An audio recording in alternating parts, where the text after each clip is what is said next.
Orang Timor yang tinggal di Jawa biasanya mereka mempelajari bahasa Jawa. Tetapi saya pribadi, saya tidak sempat mempelajari bahasa Jawa. Nah, kurang lebih ada beberapa alasan kenapa saya tidak mempelajari bahasa Jawa. Pertama, sebagai orang Timor, cara bicara saya kadang agak kasar. Dan karena itu saya awal-awal itu agak takut menggunakan bahasa Jawa. Ketika saya menggunakan bahasa Jawa, mungkin saya terlihat lucu dan kurang sopan. Sementara saya melihat orang Jawa kalau berbicara bahasa Jawa itu mereka berbicara dengan sopan dan sangat halus.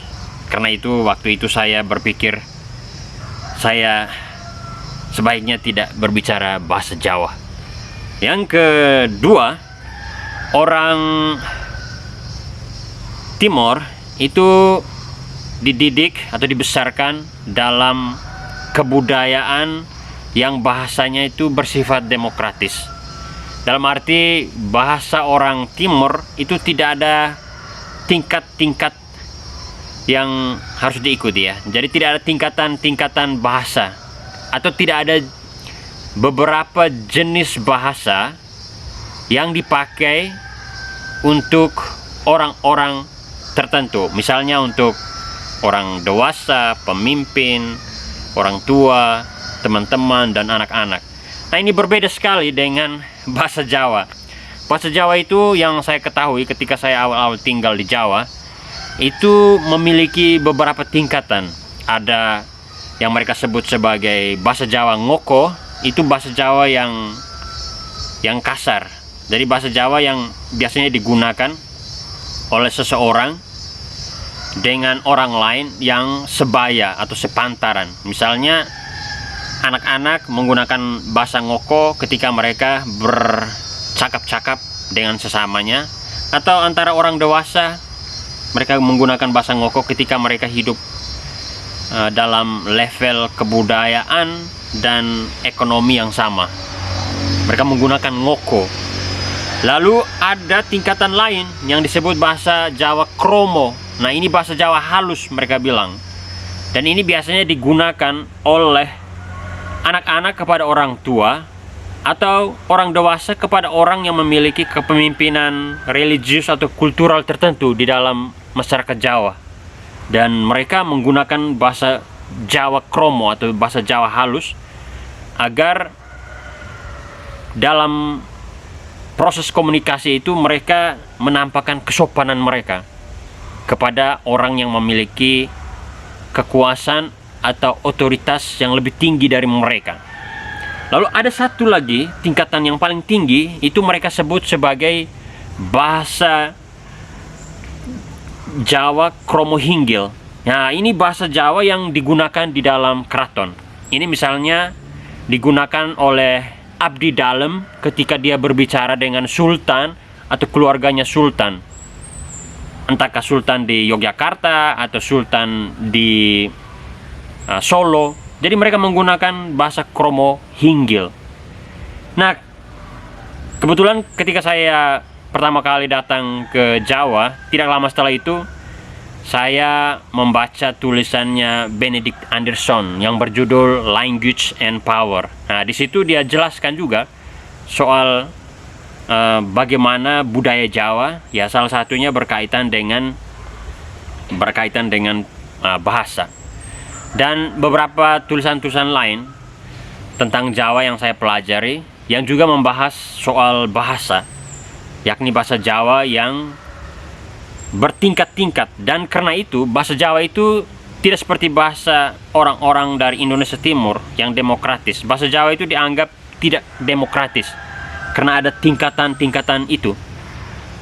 Akibat dari bahasa yang tidak demokratis itu, maka para founding fathers, termasuk di dalamnya pada saat itu adalah orang-orang Jawa atau orang yang berasal dari keturunan elit di Jawa pada saat itu kebetulan mereka punya wawasan demokratis ya, seperti Sultan Hamengkubuwono ke-9 di Yogyakarta. itu mempromosikan bahasa Indonesia sebagai bahasa nasional, bukan bahasa Jawa. Karena mereka melihat bahasa Jawa itu tidak demokratis. Jadi kalau dalam pembacaan sejarah yang saya baca, salah satu jasa dari Sultan Hamengkubuwono ke-9 untuk Indonesia adalah bahwa dia lebih memilih untuk mempromosikan bahasa Indonesia yang lebih demokratis daripada bahasa Jawa yang tidak demokratis, karena ada nuansa stratifikasi ketika orang menggunakan bahasa itu. Karena bahasa tadi ada tingkat-tingkat, ada ngoko, kromo, dan kromo hinggil. Nah, saya pikir kurang lebih 2 alasan ini ya yang membuat saya tidak mempelajari bahasa Jawa. Pertanyaannya, apakah saya menyesal tidak bisa berbahasa Jawa hari ini? Padahal saya tinggal di Yogyakarta itu hampir 8 tahun. Ya, tentu saja saya sangat menyesal. Harusnya itu saya mempelajari bahasa Jawa. Saya tidak boleh terlalu berpikir yang rumit-rumit ya saat itu. Atau saya tidak boleh terlalu percaya pada apa yang saya baca pada saat itu. Saya mungkin seharusnya cukup menguasai bahasa Jawa ngoko itu sudah cukup ya. Tetapi saya waktu itu tidak melakukan itu. Dan ini adalah sebuah penyesalan terbesar saya. Padahal saya ini kan tinggal di beberapa daerah yang berbeda. Saya pernah tinggal di Flores, tapi di Manggarai. Asal saya dari Nagekeo, saya bisa berbahasa Manggarai. Ya, saya tinggal di sana 6 tahun. Dan saya tinggal di Yogyakarta hampir 8 tahun. Tapi saya tidak bisa berbahasa Jawa. Tapi saya bisa berbahasa Manggarai di Flores itu.